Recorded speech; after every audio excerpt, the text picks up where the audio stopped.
If you are killed, die with honor. If you are surrounded, disappear into the forest.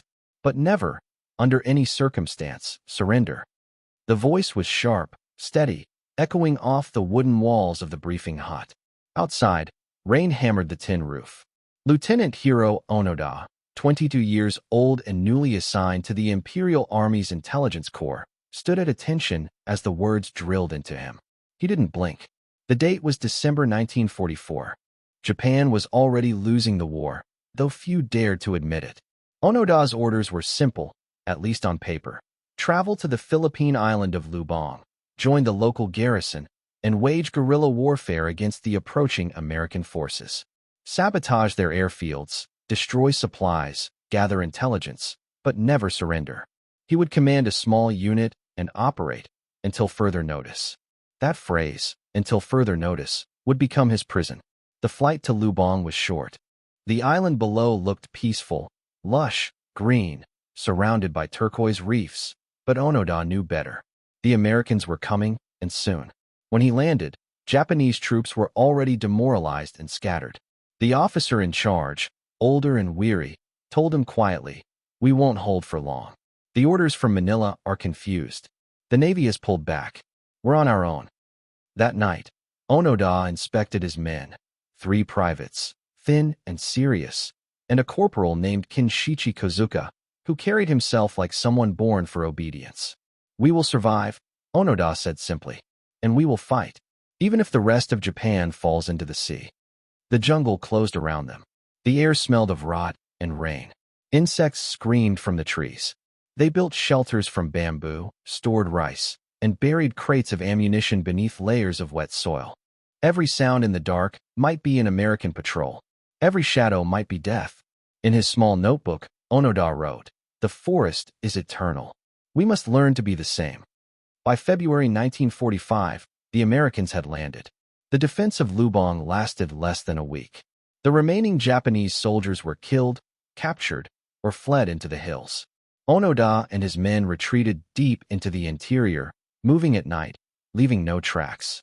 When they heard gunfire in the distance, they believed it was the Empire fighting on. The war was collapsing, but Onoda didn't know that.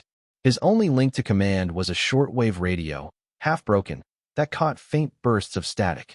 "Tokyo," one of the soldiers whispered hopefully, adjusting the dial. Nothing but silence answered. Then came August 1945. The sky over Hiroshima and Nagasaki burned. Japan surrendered. The emperor spoke over the radio, the first time his voice had ever been heard by the people. But Onoda and his men were hidden beneath the trees, listening to rain. They never heard the broadcast. Weeks later, American planes began dropping leaflets over Lubang. The messages were simple. "The war is over. Lay down your arms. Japan has surrendered." The leaflets showed the emperor's photograph and his personal seal. Kozuka picked one up from a clearing and brought it to Onoda. "Sir, what if it's true?" Onoda studied the paper for a long time. The edges were damp. The ink smeared under his thumb. "It's a trick," he said finally. "They want us to expose ourselves. The Americans are cunning. We will not fall for it." So the leaflets burned in their campfire, curling into ash. Days turned into months. The Americans withdrew, leaving the island to civilians and a few Filipino police patrols. For the rest of the world, the war was over. But in the dense jungles of Lubang, Onoda's men believed it had merely changed shape. They built new shelters, repaired their rifles, and set traps for enemy collaborators.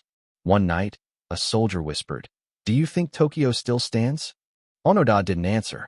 He stared into the fire and imagined a Japan still fighting, still waiting for him. He had been told that an imperial soldier never surrenders, that obedience was the highest form of life. If Japan truly had fallen, then the only way to keep it alive was inside himself. Months later, a message arrived by megaphone. Filipino villagers shouted in Japanese, "The war is finished. Go home." The men listened in silence. Onoda shook his head. If it were real, the Imperial Army would send my commander. He repeated that to himself every night. "They will send my commander." The rain never stopped. The forest grew thicker. The years began to blur. Somewhere, across the ocean, peace had returned. Cities were rebuilt. Radios played jazz. Cars filled the streets. Children laughed again. But on one forgotten island, for soldiers still polished their rifles by candlelight, waiting for an order that would never come. And as the monsoon thunder rolled through the mountains, Onoda whispered into the dark, "The Emperor still needs us."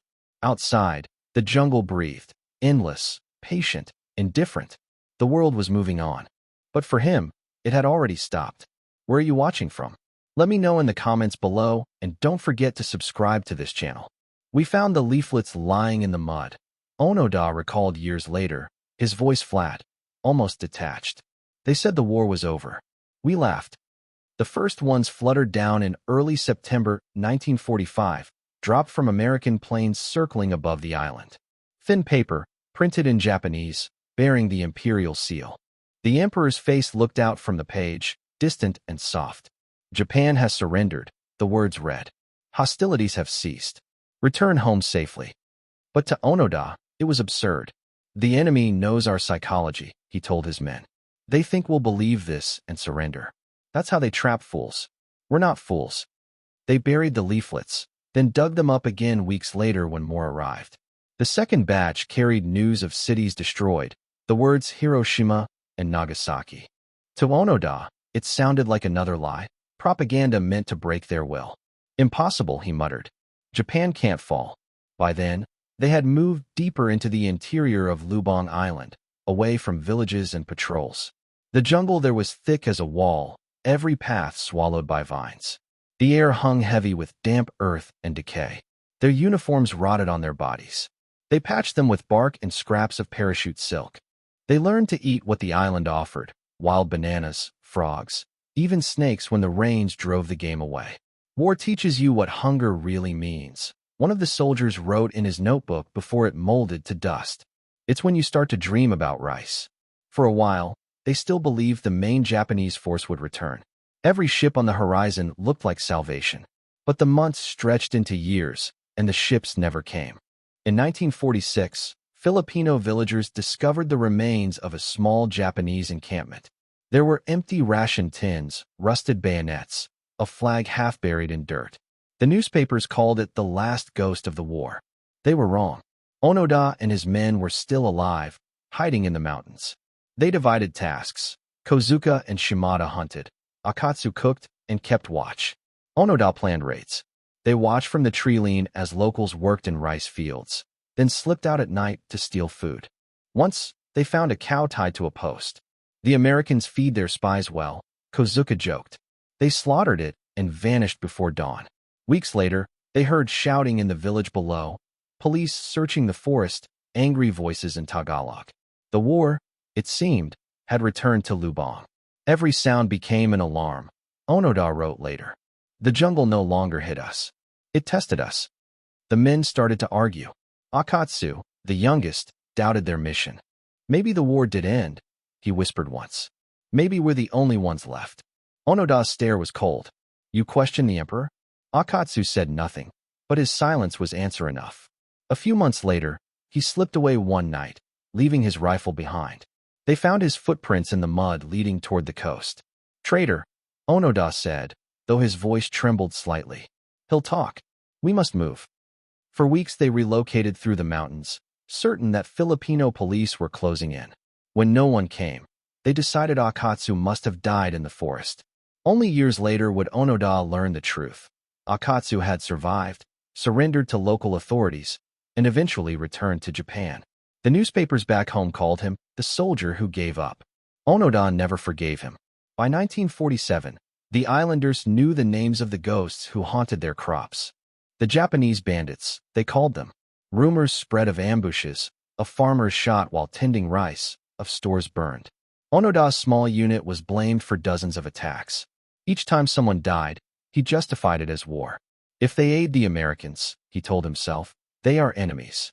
Still, even conviction began to crack under the weight of silence. Sometimes, in the stillness before dawn, Kozuka would listen to the distant hum of aircraft and say quietly, "If the war truly ended, wouldn't someone come for us?" "They will," Onoda replied, though he wasn't sure anymore. The forest had become a world of its own. No clocks, no calendars, only endless rain and the pulse of survival. When the moon was full, They whispered prayers to the emperor, as if the sky above Lubang still connected to Tokyo. In 1950, 5 years after Japan's surrender, a new batch of leaflets appeared, printed more carefully this time, even signed by government officials. Onoda examined them by firelight. The paper was too clean, too new. It's American printing, he decided. Look at the typeface. He burned them all. That same year, rumors reached him of a man captured near the southern beach, a Japanese soldier who had surrendered voluntarily. The name was Akatsu. Onoda read the note carved into a tree by villagers. He is alive and safe. Alive and speaking to the enemy. That night, Onoda sat awake, polishing his rifle.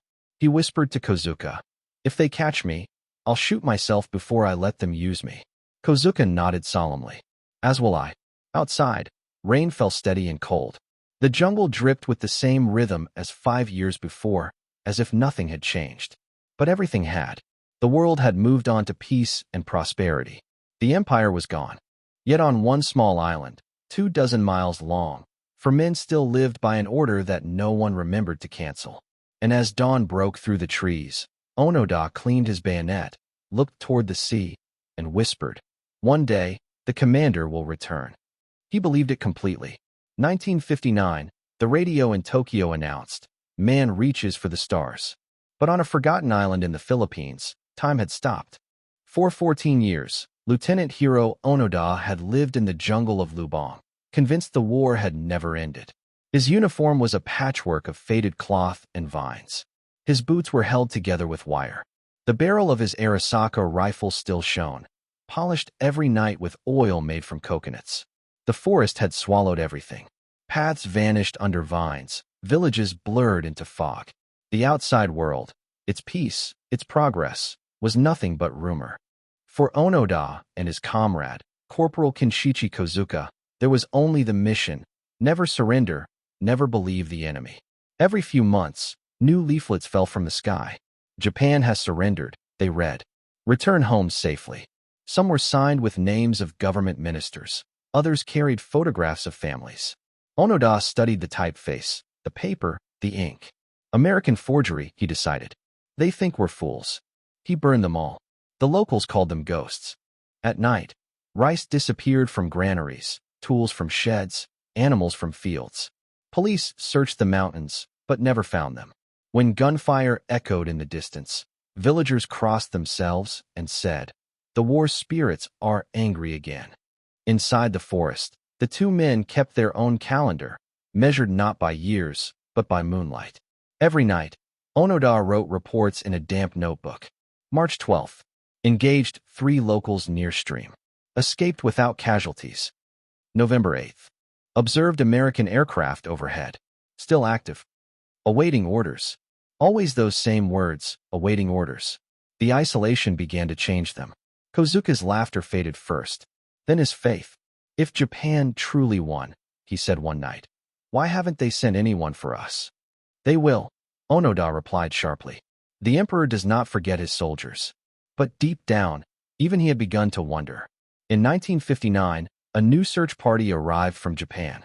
They carried loudspeakers, calling into the jungle in his own language, "Lieutenant Onoda, the war is over. Japan has rebuilt." Their voices trembled with sincerity. Onoda listened from the shadows, his heart pounding. He wanted to believe them. But the uniforms looked foreign, the accents strange. "Actors," he whispered. "They're using Japanese collaborators." He and Kozuka moved camp again, farther inland. From that day, they never lit another fire. Smoke meant death. Years blurred together. They learned to hunt silently, to sleep under rain. Kozuka began talking to the trees, asking them if Tokyo still existed. Onoda pretended not to hear. In 1965, another team arrived, this time with magazines, newspapers, even a letter from his family.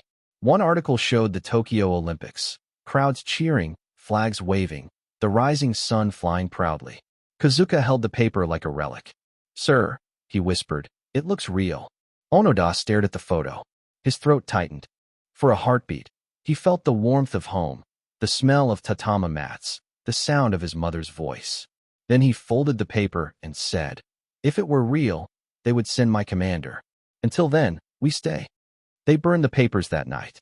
The ashes drifted into the rain. By 1970, the war had lived inside Onoda longer than his youth had. Kozuka's hair was gray now. Both men moved slowly, their bones stiff with age. Still, they carried rifles, still spoke in military code. Then came October 1972. Farmers were burning fields near the coast when gunfire cracked through the air. Kozuka, investigating the smoke, was shot and killed. Onoda reached him minutes later. The body lay face up, eyes open to the sky. For the first time in decades, Onoda knelt and wept. "You did your duty," he whispered. "I'll finish mine." He buried Kozuka beneath a palm tree, marked the spot with stones, and walked back into the forest alone. News of the killing spread fast. "A Japanese soldier still fighting World War II," the headlines read. He never surrendered. Search teams returned, carrying photographs, letters, even recordings of his brother's voice. Hidden among the trees, Onoda listened. The voice trembled with age.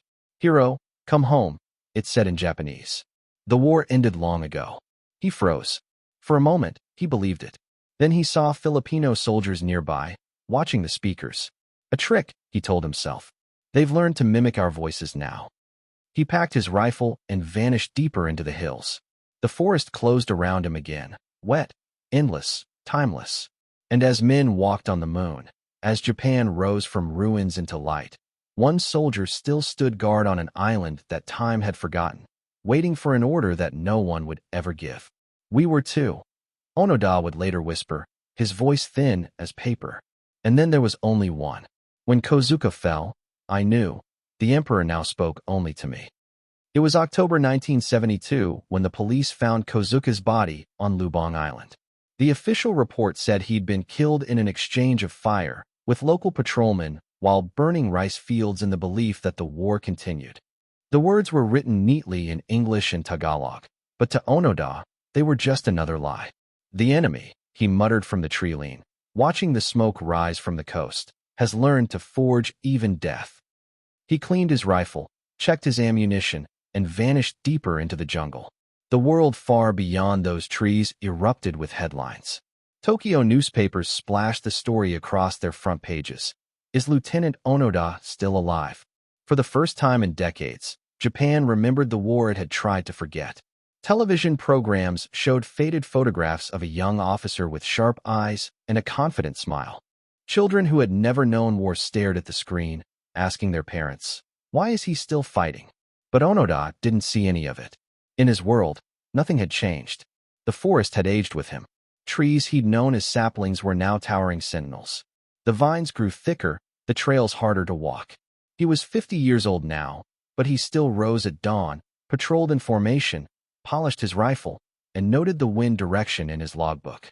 Every raindrop on a leaf sounded like a footstep. Every shadow could be a spy. At night, he would lie under a canopy of wet leaves, listening to the sea in the distance. It's their ships, he'd think, patrolling the coast. When planes passed overhead, he whispered a prayer to remain unseen. Sometimes he fired a single shot into the air, a signal meant for comrades who no longer existed. The irony was cruel. The more peaceful the world became, the more isolated Onoda grew. Tourists now flew over Lubang, snapping photographs from airplanes. Cargo ships passed with lights blazing. Radios played songs in English and Japanese. But for him, it was all enemy noise, propaganda designed to lure him out. He began to believe the entire island was a trap. The locals who farmed the valleys were enemy collaborators. The airplanes were reconnaissance craft. Even the moonlight seemed suspicious, too bright, too deliberate. "I felt," he would later write, "that the emperor was testing me, that my endurance was the proof of Japan's will." Sometimes, he spoke aloud to himself. He'd stand beneath the trees and address the darkness as if giving a report. "Lieutenant Onoda, Imperial Army, still in combat. Area secure, awaiting further orders." The forest gave no answer, except the rustle of rain and cicadas. Thousands of miles away, Japan was changing faster than any nation in history. Neon lights burned where ruins had once stood. Bullet trains cut through cities. The old empire had become an industrial miracle. Yet the name Onoda reappeared in its newspapers, a reminder of a time most wanted buried. In Tokyo, former soldiers debated his fate in bars. Some called him a hero of devotion. Others said he was a madman. One man murmured, "He is the mirror we avoid looking into." Meanwhile, on Lubang, Onoda endured another monsoon season. He repaired his uniform with scraps of canvas, kept his last grenades dry in a tin box. He trapped wild pigs, stored coconuts in a hollow tree, and still polished his sword every few days, just as his training had taught him. When loneliness became unbearable, he spoke to Kozuka's grave. "You did your duty," he'd say softly. "Now I must do mine." He no longer counted the years. The seasons flowed together, rains, dry winds, new rains. The jungle had become both his prison and his sanctuary. Once, in 1973, he found a small transistor radio washed ashore. He repaired it carefully, using wire from a flashlight. For weeks, he listened at night, the tiny speaker hissing with static. Voices in Japanese reached him across the air, songs, weather reports, laughter. He heard the word emperor once and froze, straining to catch more. Then the signal faded. It was like hearing ghosts, he later said. That brief taste of the modern world confused him even more. The Japan he heard sounded too alive, too bright, too happy to be real. It must be the Americans imitating our broadcasts, he told himself. A trick to break my resolve. So he smashed the radio against a rock and returned to silence. By now, even his reflection had become unrecognizable. Gray hair, hollow cheeks, eyes that had forgotten what cities looked like. But inside, he still felt 22. The soldier who had landed in 1944 was still there, frozen beneath layers of years and vines. He believed the emperor still watched him, still depended on him. He was the last outpost of a vanished empire, a relic that refused to surrender. And somewhere beyond the waves, a new Japan was laughing, building, moving forward, unaware that one of its sons still stood guard in the dark, rifle in hand, waiting for an order that would never come. But 2 years later, a stranger would arrive, young, curious, fearless, searching not for glory, but for a ghost. He would come carrying a camera, not a rifle, and his name would change the course of Onoda's endless war. The morning mist over Lubang Island hung like smoke after a battle. The air was thick with salt and memory. A small wooden boat cut through the shallows, its lone passenger clutching a worn backpack and a camera. His name was Norio Suzuki, 24 years old, a wanderer, a dreamer, and perhaps the unlikeliest rescuer in history. "I'm looking for 3 things," he had told friends in Tokyo before leaving. A panda, the abominable snowman, and Lieutenant Hiroo Onoda. They'd laughed. But on February 20th, 1974, as his boat touched sand, the joke no longer sounded funny. He stepped into the jungle with nothing but rice, a flashlight, and a phrase rehearsed again and again. "Lieutenant, I am Japanese. I have come from our homeland." The villagers had warned him. The soldier is a ghost. He kills those who look for him. Suzuki only smiled. "Then I'll look kindly." For 4 days he wandered inland, sleeping under palms, leaving small gifts where the air felt watched. A tin of meat, a pack of cigarettes, a note written carefully in old kanji. "I am Japanese. I am your friend." On the 5th day, a branch cracked. Suzuki froze. From the foliage emerged a thin figure in a sun-bleached uniform, rifle steady. His face was sharp, his eyes unblinking. The bayonet gleamed faintly. "Lieutenant Onoda?" Suzuki whispered. The man said nothing, just studied him. The jeans, the camera, the hair too long for a soldier. "Who sent you?" he asked finally, in formal Japanese. "No one. I came to bring you home." Home. The word fell like a stone. Which Japan? Suzuki swallowed. "The one that rebuilt. The one that remembers you." Onoda's gaze flicked to the camera. "You carry a weapon without bullets." "It takes pictures," Suzuki said gently. "Proofs of truth." "There are no proofs," Onoda muttered. "Only orders." But he didn't shoot. He lowered the rifle slightly, not in trust, but in fatigue. They sat under a tree. Suzuki spoke first. He told him about a Japan filled with lights, trains that flew over rails, and children who no longer bowed to teachers. Onoda listened without expression. "And the emperor?" he asked.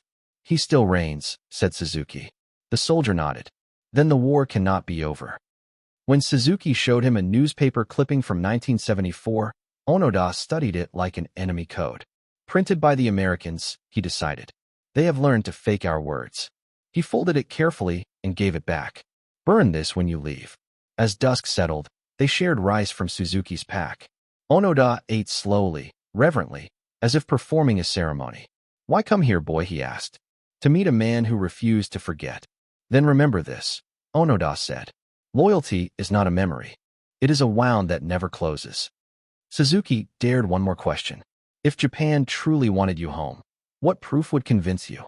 Onoda looked toward the darkening forest. Only one thing. My commanding officer, Major Yoshimi Taniguchi. His voice reading the order. Until then, I remain on duty. The next morning, Onoda vanished as silently as he'd come, leaving behind the imprint of his body on the earth. Suzuki returned to Japan like a man carrying a secret from another century. The press mocked him at first, the jungle fool who saw a ghost. But Suzuki refused to stop. He went from office to office, asking for Major Taniguchi. Most said the same thing. He's long retired. Forget him. Weeks passed. Then one afternoon, in a quiet Tokyo bookstore, Suzuki found him. An old man, stooped, shelving paperbacks. Major Taniguchi? The man turned, startled by the name he hadn't heard in 30 years. I met your lieutenant, Suzuki said. He's alive. Taniguchi froze. That's impossible. He waits for your order to surrender. The silence that followed was heavy, like a curtain falling. Then the major whispered, I gave him an order I never canceled. That's my failure. The government moved quickly. Arrangements were made with the Philippine authorities. The press caught the scent. Cameras, diplomats, and soldiers crowded airports. In the center of it all, Taniguchi remained calm, polishing the insignia he hadn't worn since 1945. Before leaving, he handed Suzuki a single sheet of paper, the original order of surrender, rewritten in careful brushstrokes. Read it aloud with me, he said. Suzuki's voice shook as he reached the final line. All combat operations shall cease immediately. Outside, spring rain began to fall, soft, unending, like the jungle rain that still whispered on Lubang. Somewhere beneath that same sky, a man in rags was cleaning his rifle for the 1000th time, unaware that his commander was already crossing the sea to end the war that had defined his entire life. The world had changed, but for Hiroo Onoda, it was still 1944, and soon, the voice he'd been waiting for would finally break 30 years of silence. The jungle was soaked in mist when the past finally caught up. By the river hung a white cloth, fluttering weakly in the damp air, the agreed signal. Nearby stood an old man in a neat gray suit, shoes caked with mud, hat pressed to his chest. His voice trembled slightly as he called out, Lieutenant Hiroo Onoda, this is Major Yoshimi Taniguchi of the Imperial Army. For a moment, nothing moved. Then the leaves parted, and a man stepped from the trees. His uniform was a patchwork of rags, his rifle gleaming as if cleaned that morning. The face was older but unchanged in purpose. He saluted sharply, as though 30 years had been an afternoon. Taniguchi nodded once, then unwrapped a sheet of paper sealed in oilcloth. His voice steadied as he read. By order of headquarters, all combat operations are to cease immediately. The Empire has surrendered. All soldiers are to lay down their arms and return to their homes. This order supersedes all previous commands. The words hung in the wet air. Onoda stared at him for a long time, the sound of insects the only witness.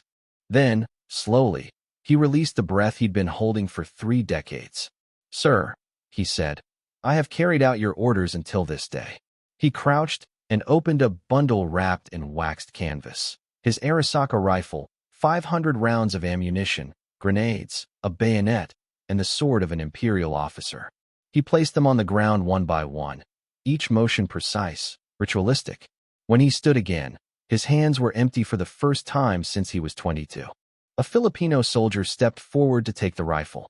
For a moment, their eyes met. The younger man whispered, 30 years, and Onoda almost smiled. Yes, he said quietly, 30 years of doing my duty. That afternoon, he was driven from the jungle in a jeep.